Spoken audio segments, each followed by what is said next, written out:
All right, good day. Today we are going to be working on geometry lesson 8.2, calculating angles and sides using the Pythagorean theorem and trig.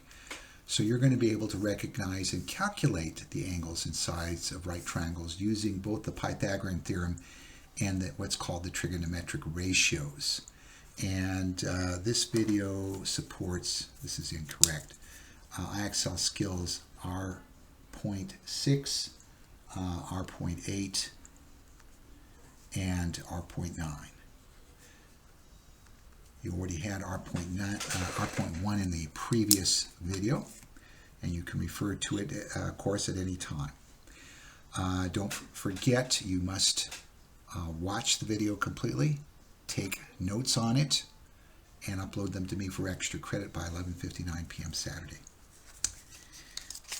Okay, so I want you to just recollect, and this was from the previous video, that the sine, the cosine, and the tangent are ratios. Pardon me, I just wanted to double check that we had the light working here.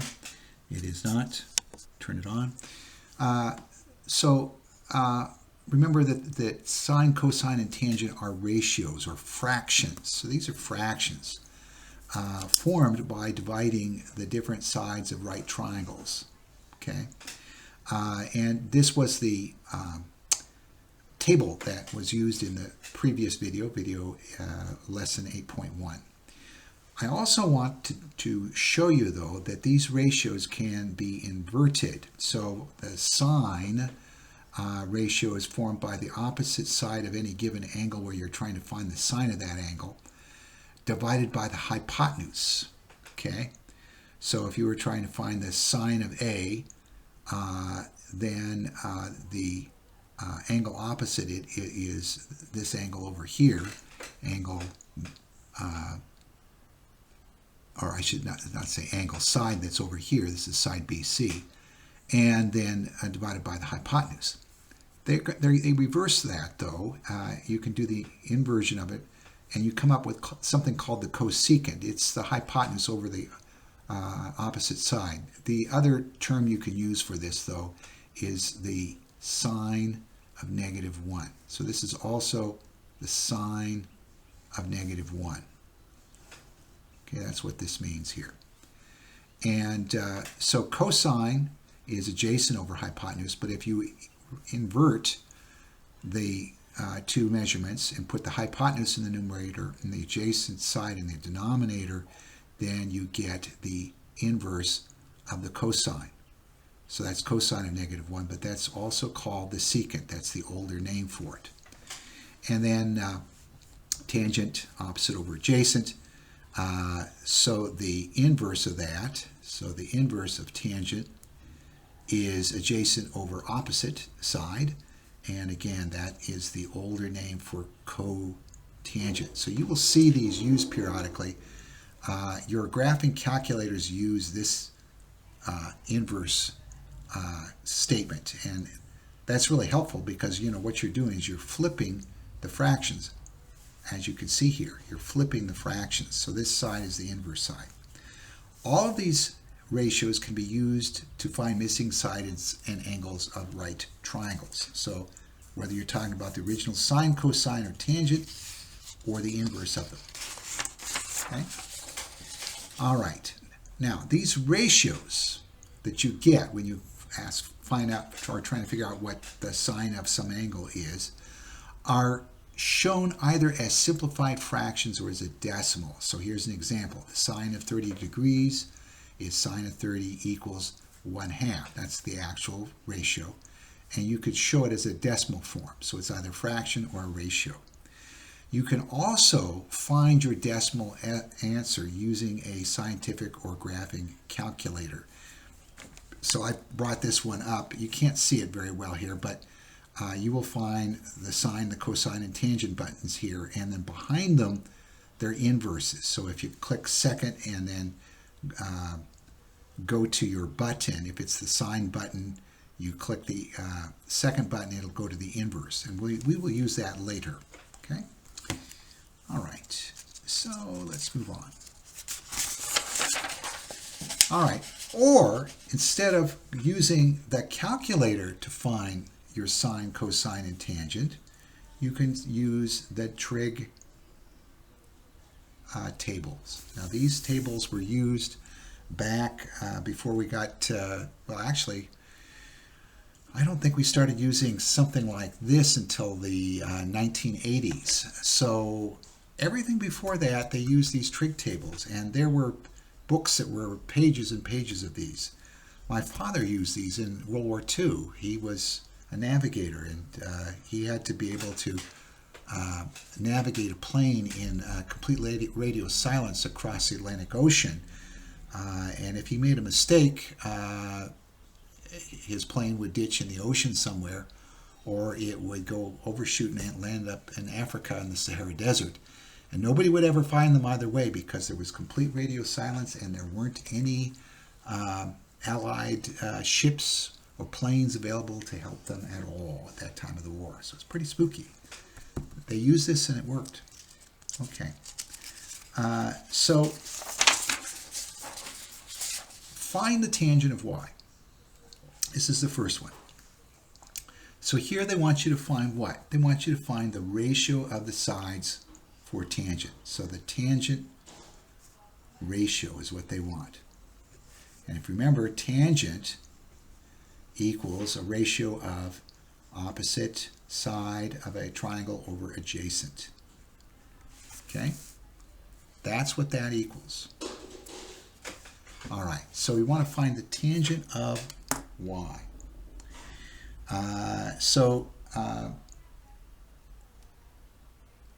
If you look at this, here's y. We want to find its tangent. We want to find the opposite over the adjacent. But you'll notice the adjacent side here, which is this side, is unknown. So I'm just going to put an x there. It's unknown. I do know that in this particular triangle, this is the hypotenuse. Why do I know that? Because I could just look at the triangle. I find I have a right angle here, and the hypotenuse is always across from that. So if I want opposite over adjacent, opposite is 24, adjacent is some unknown. All right? So the tangent of y equals opposite over adjacent. But adjacent, I'm just going to abbreviate it, is xy, that adjacent side. And as I said, this is zy, it's the hypotenuse. So to get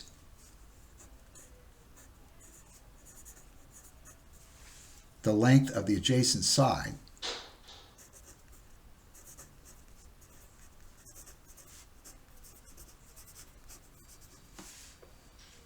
we can use the Pythagorean theorem to find the third side.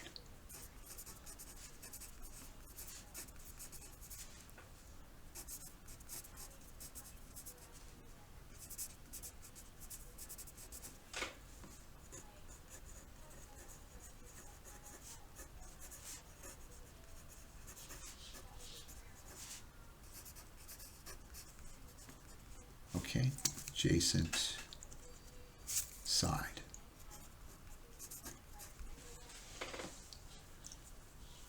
Right? Which is the third side. So, we're going to use a squared. Remember the formula. Formula is a squared. Looks like a 9. A squared plus b squared equals c squared. All right?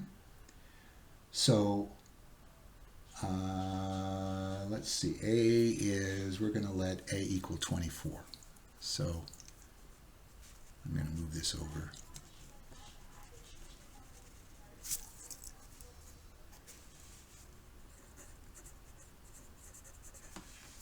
So this is going to be my a. And we're going to let my b equal x.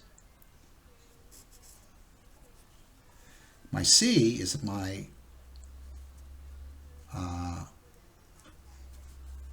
it's going to be the I want to say hypotheses. I'm getting tired. It's my third side. I'll think of it in a second. So that's going to be my c. Okay. And so a squared, let's find the a. So the a again is 24. My b is unknown. My c is going to be 26. And we're going to square the 24. We're going to square the x.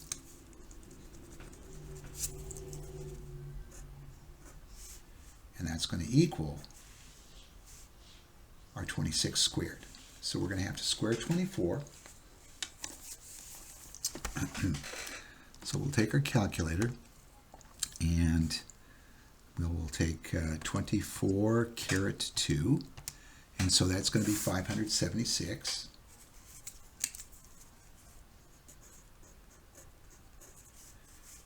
And then plus x squared equals, and then our 26 squared, 26 caret 2, is going to be 676. All right, so we want to get x squared by itself, so we're going to subtract 576 from both sides. And that's going to leave us with x squared equals 100. And most people know that the square root of x squared is going to be x, because the root is what comes out as you're out from under the radicand. And the square root of 100 is 10, because 10 times 10 is 100. So x equals 10. So since b equals the adjacent side, did we say b? Yep, b equals x, so b equals 10. It's the adjacent side. So that's the measurement of the adjacent side for this thing, which was what we were trying to find over here. Okay, so this is your answer. You found a missing part of this. And so what again was this? This was the tangent of y that we want to find. So this here is giving us the missing side, which is the first part of it. So we haven't gotten yet to the actual thing of what the tangent of y is. All we've got is what the measure of this side is. So we now know b equals x, x equals 10, so b equals 10. Now that I've got that, I know that the tangent of y, which is going to be a ratio, that's, again, opposite over adjacent. So this, and then in this case, the opposite side from y we said was a, so it's 24. So the tangent of y equals 24 over the adjacent side we just found, which is 10. Now, what we want to do is we want to write it as a proper fraction, an improper fraction, or a whole number. Well, this won't be a whole number because 24 is more than 10. 10 over 10 is 1. 2 would be 20 over 10, so it's obviously not going to be that. So what could we do? We can simplify. So simplify. So we can take the tangent of y, we can divide both of these by 2, and you end up with tangent of y equaling 12 over 5. Okay? Now this I know is what the tangent is. Why? Because it's a ratio. This is the ratio answer for this problem. Okay? All right? So that's what we're looking for. We're looking for a ratio. Here's the ratio. The ratio, again, is a fraction that we're trying to find, opposite over adjacent. That's all they were really asking for. But we couldn't get to it because we were missing part of the ratio. We were missing the adjacent part. And we had to find it using the Pythagorean theorem. Okay? All right. Let's move on. All right, so now we want to find the tangent of f. Okay, and we're going to write it in simplified, rationalized form, and we don't want to round. Okay? So be careful. Look at this. They want it simplified, and then they want something called rationalized. We have to remember what that is, and I'll show you. And then they say don't round, don't round. Okay, so first of all, let's find the tangent. So tangent is opposite over adjacent, right? And so since the measure of angle F is unknown, why? We don't know what angle F is. It's right here. Here's angle F. Don't have any idea what it is. Since it's unknown, we'll have to solve using the ratio. Okay? Tangent equals opposite over adjacent. So, since the measure, bring this down a little bit. Since the measure of angle F is unknown, can't plug it in, can't figure it out on a calculator, we will have to solve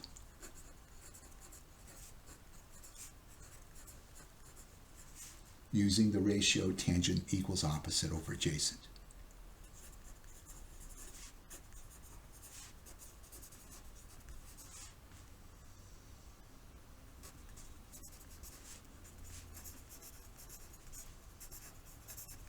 Okay? But the adjacent angle is unknown. Same problem as before.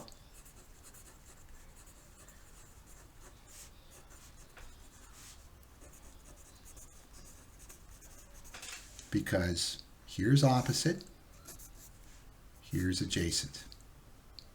So it's going to have to be x again, right? X is going to have to equal the adjacent angle.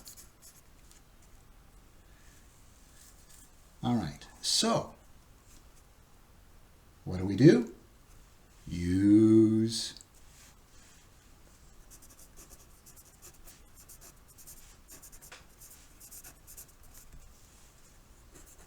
the Pythagorean formula.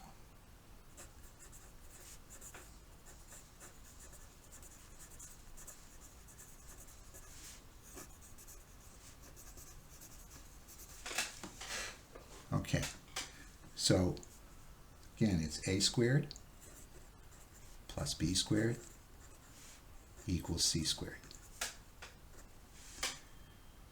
Okay,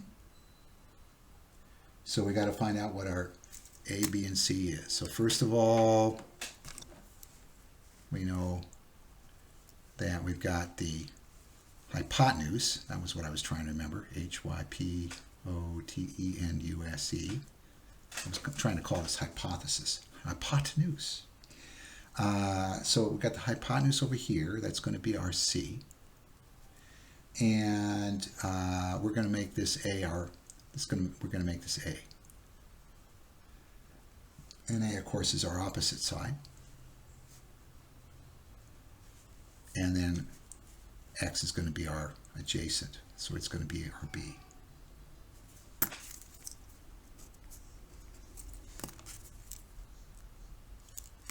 All right, so our a is square root of 82.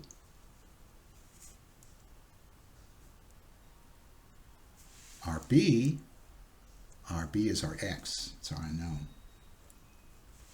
Our C is the hypotenuse, that's 10. So square root of 82 squared plus x squared equals 10 squared. All right, so first of all, what is the square root of 82 squared? Well, you know, I've said this before, the square root of x squared is always x. So when you have the square root of anything that is already squared, the answer is always, the root is always what's under the radical sign. So it just pops out. And so you end up with 82. This is 82. These cancel, if you will. Okay? All right, so you have 82 plus, and then this is x squared. And that equals, now what's 10 squared? Well, that's 100. 10 times 10 is 100. All right, so we want to get the x squared by itself. We've got to subtract 82 from both sides. And of course, this side cancels, and we're left with x squared equals, well, let's see, that would be 100 minus 82, 18. So we get x squared equals 18. Now we want to find what x is, so we're going to have to take the square root of x squared and the square root of 18. Now the square root of x squared is going to be x, like we said before, but we can't do anything with the square root of 18. And we want to write our answers in simplified form, so, and as exact as we can make them. This is as exact as you can make it. So square root of 18 is what our x is. Now, all this is telling us is, since x equals the adjacent side, then the adjacent side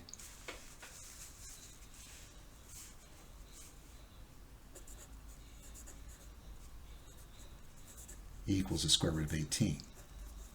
So we're going to take that information and we're going to put it over here. So now we know that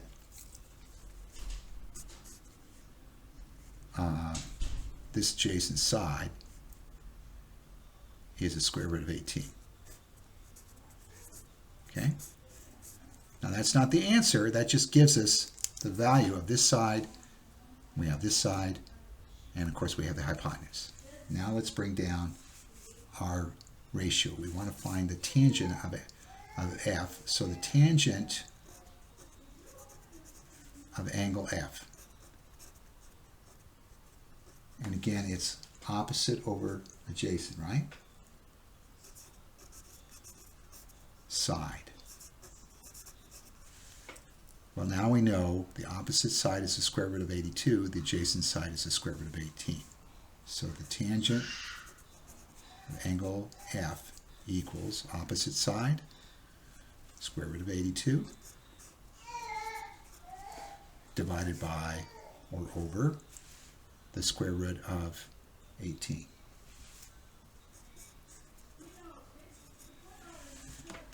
All right. Now, it looks like we can't go any further with this, but they want us to rationalize this. So what they mean by that, and we've gone over this before previously at other times. Actually, I think I did this with my algebra people, so let me just talk about this. This is rationalization. You can never have a square root in the denominator of a radical. It is verboten, forbidden. You cannot do it. Okay? It's not logical.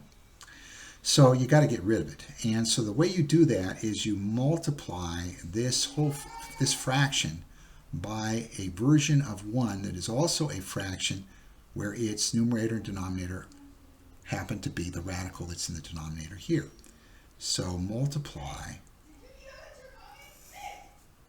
the whole thing times a fraction that's the square root of 18 times the square root of 18.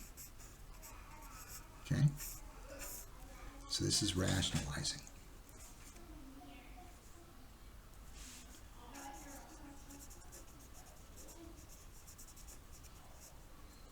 That's what you're doing right here. So what happens is you literally bring these two fractions together. So that equals square root of 18 times the square root of 82 times the square root of 18. And then this is square root of 18 times square root of 18, which is the same as the square root of 18 squared. Right? And remember, when you have the square root of anything squared, what happens to it? The root just comes out. So now this 18 times 82, we can put those together as one radical. So whenever you're multiplying, okay, thank you, sir. Thank you, Ivan. Thank you. Thank you very much. All right. See me next to office hours. Okay? You too. Bye now. Okay, sorry about that.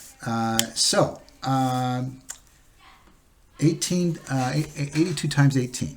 So let's clear this. 82 times 18. That equals, my God, 1,476. So we have the square root of 1,476 divided by, and we already said that this square root of 18 squared is just 18 outside of the radical sign. So we achieved our goal of getting the denominator to be no longer radical.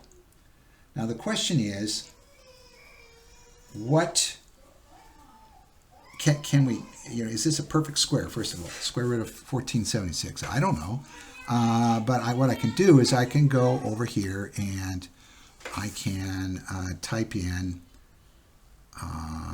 second square root 1476, close the parentheses, hit enter. And no, it's not a perfect square because I get this long decimal. Okay? So that doesn't work. So what I can do though is see if I can simplify it, because you have to simplify it. You have to simplify it as well as rationalize it. So it's an even number. I should be able to divide by 2. Okay. So if I take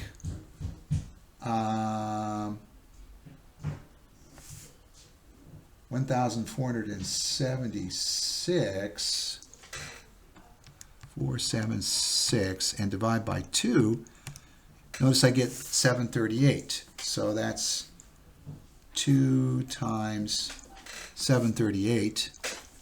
Let's just do a factor tree here. So 2 times 738. Now 738 is also divisible by 2. So take 738, the answer, and divide by 2. And I get 369. So that's 2 times 369. Now that's not going to be divisible by 2. Could it be divisible by 3? Let's find out. 369 divided by 3. Yeah. So I can get a 3 out, and I got 123 left. Now I'll bet you 123 is divisible by 3. So I'm going to try dividing by 3 one more time, and I get 41. Now 41 is a prime number. So I've got 2 2's and 2 3's. So that's 2 times 2 times 3 times 3. And then this is 41 times 41. So whenever you've got a radical, And this is basically 2 squared. 2 squared, I can get the root out, 2. So I can get 2 out there. 3 squared, I can get the root out. 3 squared, the square root of 9 is 3, right? So I can get a 3 out. And then I have to leave the 41 in the radical. So 2 times 3 is 6. 6 square root of 41 has to be what the numerator is. That's what this should be. So my answer should equal, what did I say? 6 times the square root of 41. Oh, not 41, 18. Let's do this. Oh, let me rewrite this. So 6 square root of 41, let's just do it over here, equals 18. This radical, square root of 1,476 divided by 18 equals 6 square root of 41 divided by 18. That's what I'm trying to say. Now, can I reduce this? Well, 6 and 18, sure I can. I can divide out a 3 and left with 2. I can divide out a 3 out of this and be left with 6, I think. 2 6s, 2 3s are 6. It's going to divide a 3 out. 18 divided by 3. Yeah, leaves me with 6. Can I divide? Oh, but I can divide 18 by 6. That's what I can do. I can divide both of these by 6. So if I take, if I divide 6 by 6, I get 1, and then I have the square root of 41. And then if I divide 18 by 6, I get 3. So this is my answer. You can either write it as 1 square root of 41 divided by 3, or just the square root of 41 divided by 3. This is probably the way they would want it in IXL. So again, we wanted the tangent. The tangent is a ratio. This is the ratio that has been rationalized and reduced. Okay? All right. Digest that and let's move along. All right, now we're going to just do this. We're going to find the sine of 24 on a calculator. And this is going to be fairly quick to do. So if I want to find the sine of 24, what I'm going to do is I'm going to, I wonder if I can enlarge this and make it easier to see. Is it going to show me the, no, it won't show me the sine, cosine, and tangent buttons. So I'm just going to go reduce that again. All right, so you'll notice here I've got a sine button, a cosine button, and a tangent button, and they are on top. They're in the white. So I can just click sine, and I want to evaluate sine of 24. I just type in a 24. Close the parentheses, hit enter, and I get this 0.4067. Now they want me to round to the nearest hundredth.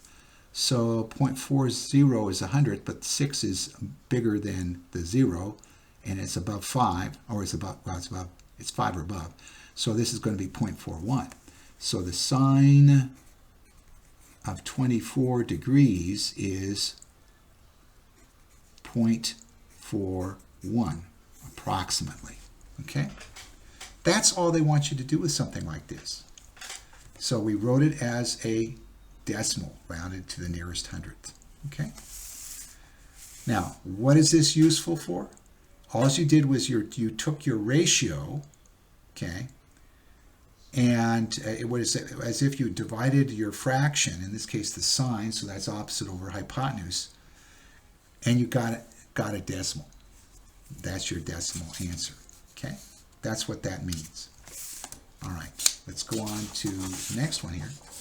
They want you to find the length of line segment EF, and here's EF, it's the bottom of this triangle.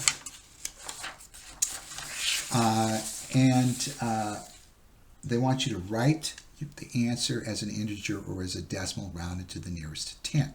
Now we want the length. We want the length of EF. Okay? Now you'll notice, what do we have over here? We have an angle. and we have a side, but we don't have the other two sides, so we can't use the Pythagorean theorem. We've got to do something else. But as I said, notice that angle G is given. So let's write that out. Note, angle G is given as 44 degrees. All right? And line segment EF there is opposite of angle G. So EF, that's this, is the opposite. Some unknown. We don't know what it is. Okay? And the hypotenuse is always across from the right angle. So that's angle E. So this is the hypotenuse. Okay? And this, of course, is the angle that we're trying to, we think we're going to use, but we don't know yet how to use it to figure out what this is. Well, if it's opposite angle G, that would be opposite over hypotenuse. So,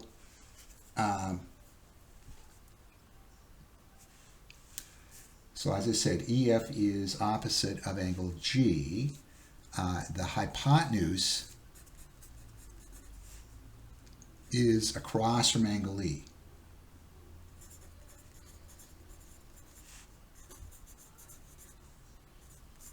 Which is the right angle, right? All right. And the hypotenuse is given as 10 units.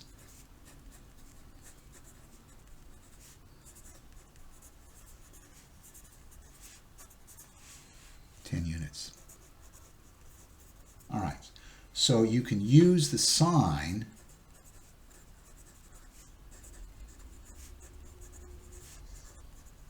of 44 degrees. That's this measurement of angle G. Why sine? Well, because if we've got G here and we're trying to find this, we know that we're going to need to find opposite over the hypotenuse, because we've got the hypotenuse involved with this. It's the one thing that's been identified. So you can use the sine of 44 degrees. Oops, I said that twice. Sine of 44 degrees to find the missing side.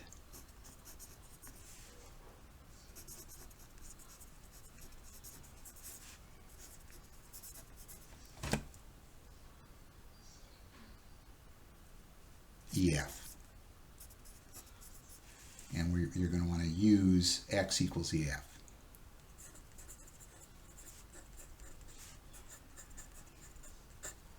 Okay? So we're going to call this x right here. Right? So sine equals, again, opposite over hypotenuse. And we're using it because we've got an x over 10 here that we're going to be working with. So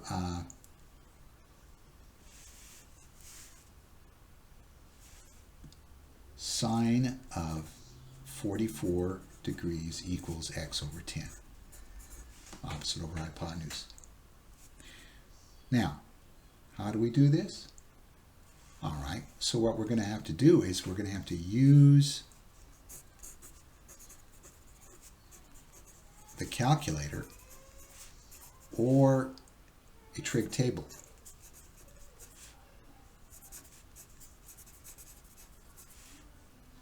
To find the sine of 44 degrees.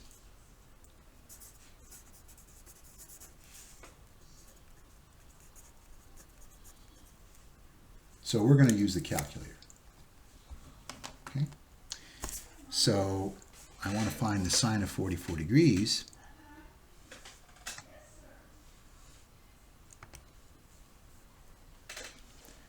turn this thing on, clear it. All right, so I click again, sine button, right? And then I type in 44 for 44 degrees. Because I've been given the angle, I got the luxury of doing that. Close the parentheses, I hit enter, and I get 0.69465. Let's round that to 0.6947 and round that up. So that means I'm going to put, I'm going to replace sine of 44 degrees with 0.6947. And that's going to equal x over 10. All right. Now, let's just put a 1 under this. Now it looks like a cross multiplication. Okay, so you got the calculator for this, right? And you came up with this. Now you cross multiply.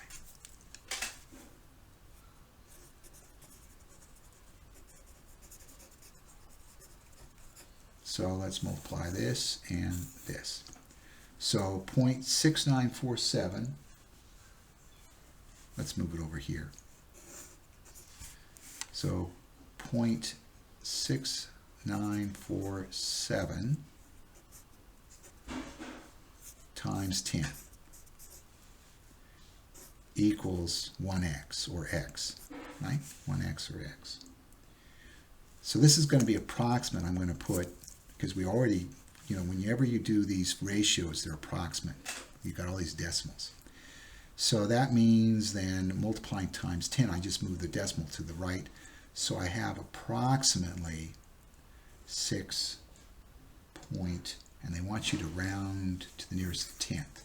So let's just do it to 0.69 or 6.9.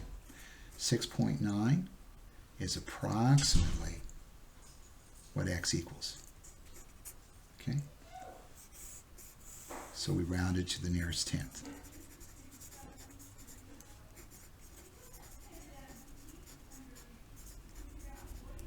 Right? So this is our answer. Again, what were we finding? We were finding the length of EF. So EF is over here. It equals approximately, use the wavy sign, 6.9 units. Okay? And that's the answer to that. Okay? All right. This is our last page. So we're going to find the measure of the following angles. So measure of angle S. So we're going to start out with, let's see, where's my red pencil? I had it. What do I do with it? Here it is. So sine of S, sine of angle S equals opposite over hypotenuse, because all the sines are opposite over hypotenuse. And so here's that right angle. So the hypotenuse is this 2 square root of 19, and the opposite from angle S, this is angle S, opposite is over here, so this is the opposite. Right? So that means we're going to write this as the sine of angle S equals square root of 19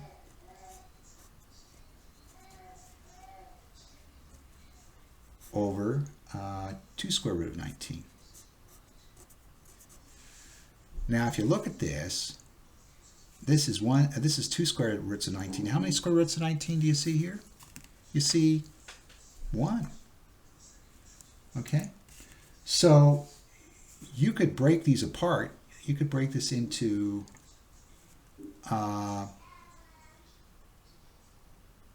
1 over 2 times the square root of 19 over the square root of 19, right? What is the square root of 19 divided by the square root of 19? What's any number divided by itself? It's 1. So what's your answer? it's 1/2. So the sine of angle S is 1/2. Okay? That's our answer. Now we can change this to a decimal as sine of angle S equals 0.5 if we wanted to. Now we can check the trig table or the calculator. Now how do we do that? So first of all, let's just say check the trig table.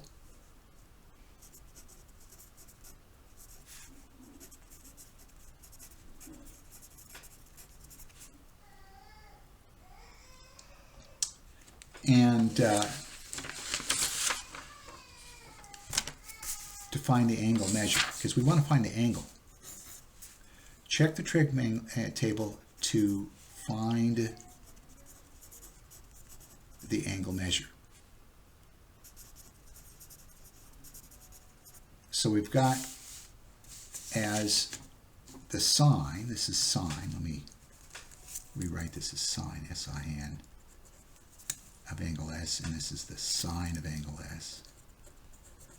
Okay, so go over here to sine. Here's sine, right? And I'm going to go down this table and see if I can find 0.5. Now all these have all these little big huge decimal things, but look, here's one right here. It's 0.555, 0.5000. That's 0.5. Look at the angle to the next of it. That's 30 degrees. So check the trig table.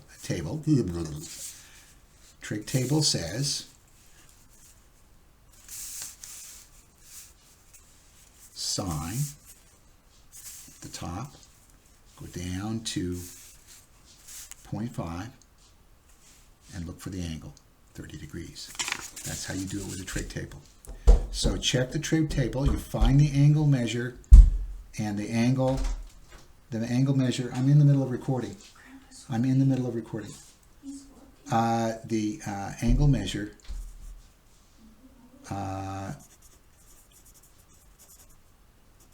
equals 30 degrees. Okay? All right, now the other way to do it is to click on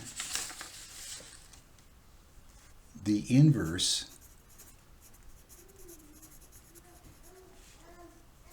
of sine in the calculator.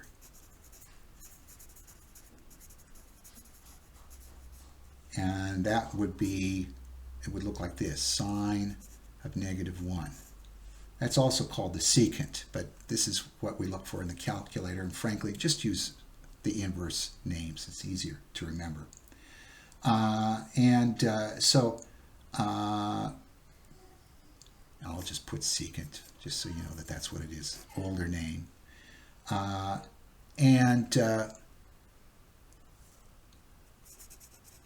Type in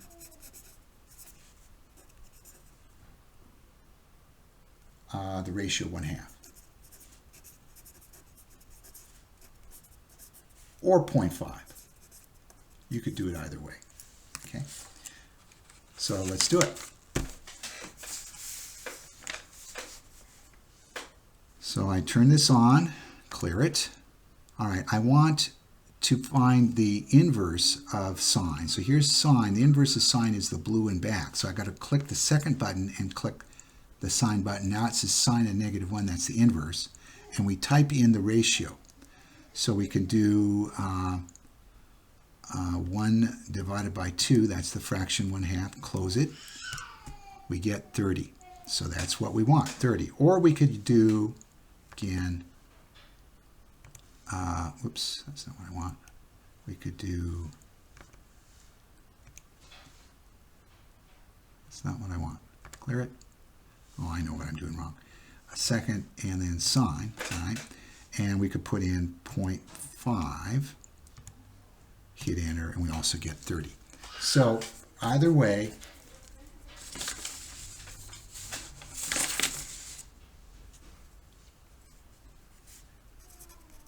and and we will get the sine of -1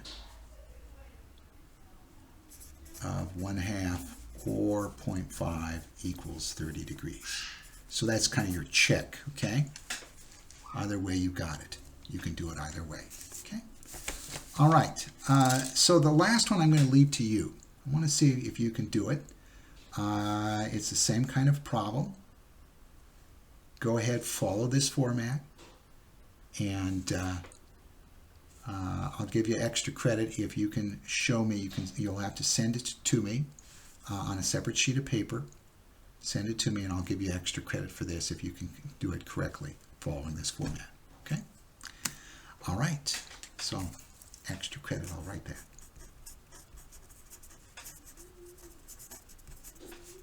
Okay. Send on separate paper.